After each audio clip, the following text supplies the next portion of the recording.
Shalom Bapak Ibu, sahabat Galilea yang diberkati oleh Tuhan Yesus. Saudara, saya mengajak saudara untuk melihat dalam Roma pasalnya yang kelima, ayat 2, 3, 4, dan 5. Roma pasal 5 ayat 2, 3, 4, dan 5. Oleh Dia kita juga beroleh jalan masuk oleh iman kepada kasih karunia ini. Di dalam kasih karunia ini kita berdiri dan kita bermegah dalam pengharapan akan menerima kemuliaan Allah. Dan bukan hanya itu saja, kita malah bermegah juga dalam kesengsaraan kita.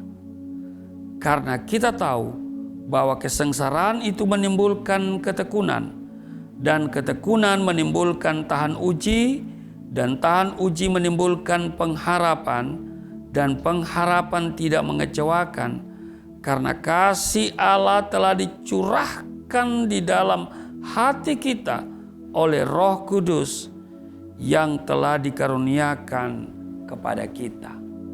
Saudara, menurut Kamus Besar Bahasa Indonesia, pengharapan berarti yang pertama, suatu yang dapat diharapkan.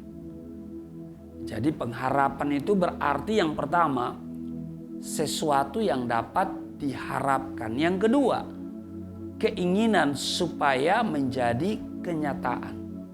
Jadi kalau yang pertama tadi sesuatu yang dapat diharapkan, dan yang kedua keinginan supaya menjadi kenyataan. Dan yang ketiga, orang yang diharapkan atau dipercaya. Nah, setiap kita pastilah selalu mengharapkan yang terbaik dalam hidup kita. Amin. Yaitu bahagia, diberkati, panjang umur, dan banyak harapan lain yang kita inginkan. Namun, kenyataannya tidaklah selalu demikian. Karena seringkali apa yang terjadi tidak seperti yang kita harapkan, tidak sesuai yang kita kehendaki. Amin. Nah, bagaimana pengharapan yang ada pada kita tidak mengecewakan itu dapat kita miliki?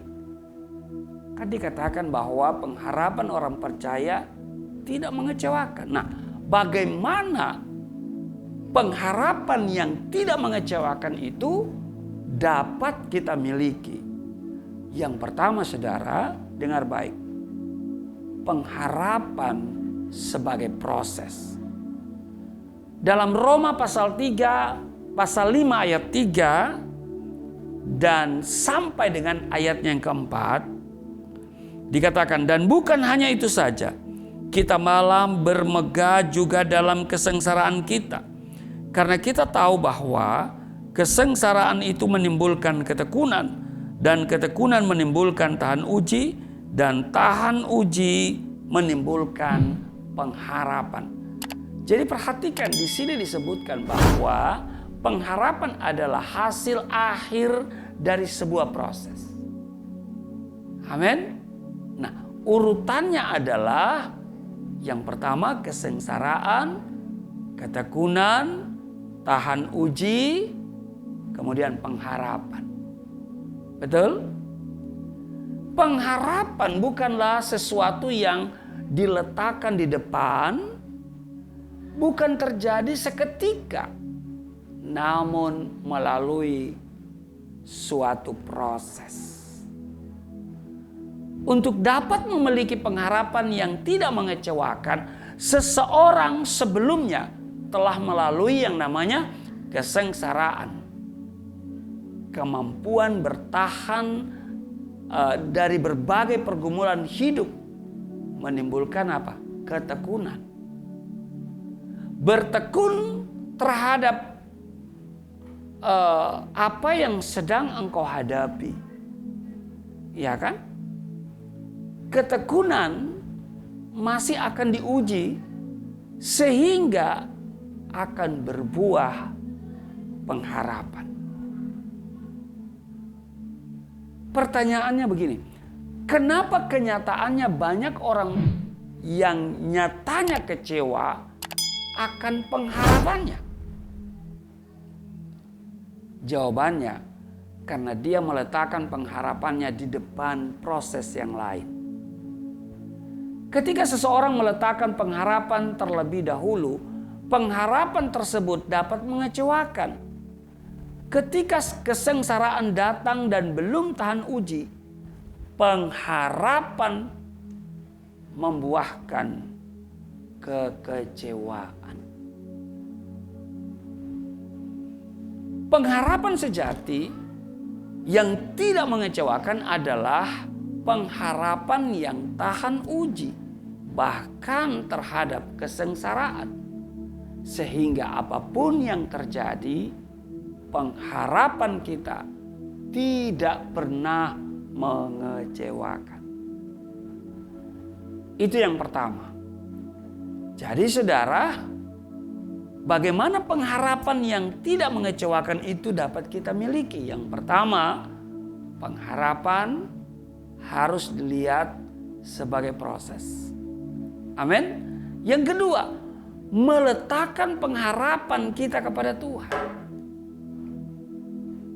Dalam Mazmur 147 ayat 11, di sana dikatakan, Tuhan senang kepada orang-orang yang takut akan Dia, kepada orang-orang yang berharap akan kasih setia-Nya. Ketika kita berharap pada manusia, kekayaan atau kekuatan atau jabatan dan sebagainya, pengharapan kita akan dapat mengecewakan. Bahkan terkadang orang yang begitu kita percayai dapat mengecewakan kita. Satu-satunya pengharapan yang tidak pernah mengecewakan kita adalah pengharapan kepada Tuhan Yesus. Sebab apapun yang terjadi, rancangan Tuhan bagi kita adalah rancangan damai sejahtera. Karena itu berharaplah kepada Tuhan. Tekun dan tahan uji, maka pengharapan kita pasti tidak akan mengecewakan. Amin. Jadi saudara, ya, saya harus pertegas di sini. Apapun yang terjadi, rancangan Tuhan bagi kita adalah rancangan damai sejahtera. Karena itu berharaplah kepada Tuhan. Tekun dan tahan uji, maka pengharapanmu, pengharapan saya tidak akan pernah mengecewakan. Amin. Tuhan Yesus memberkati. Mari kita berdoa. Terima kasih Tuhan. Kami akan meletakkan pengharapan kami di dalam Engkau. Dan pengharapan itu adalah proses. Suatu proses. Kami harus dimulai dengan kesengsaraan. Lalu kami harus bertekun. Dan itu akan menghasilkan tahan uji. Dan karena itu Tuhan, dari tahan uji akan menimbulkan pengharapan. Mampukan kami Roh Kudus untuk senantiasa berada di dalam pengharapan di dalam Tuhan.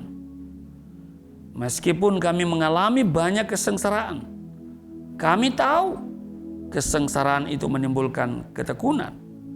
Dan ketekunan menimbulkan tahan uji. Dan tahan uji menimbulkan pengharapan. Dan pengharapan di dalam Engkau tidak pernah mengecewakan. Berkati seluruh sahabat Galilea. Sembuhkan yang sakit. Pulihkan yang letih lesu berbeban berat. Diberikan kelegaan. Yang terikat oleh dosa dilepaskan. Di dalam nama Yesus. Setiap kami mengalami pemulihan. Di dalam nama Tuhan Yesus. Haleluya. Amin.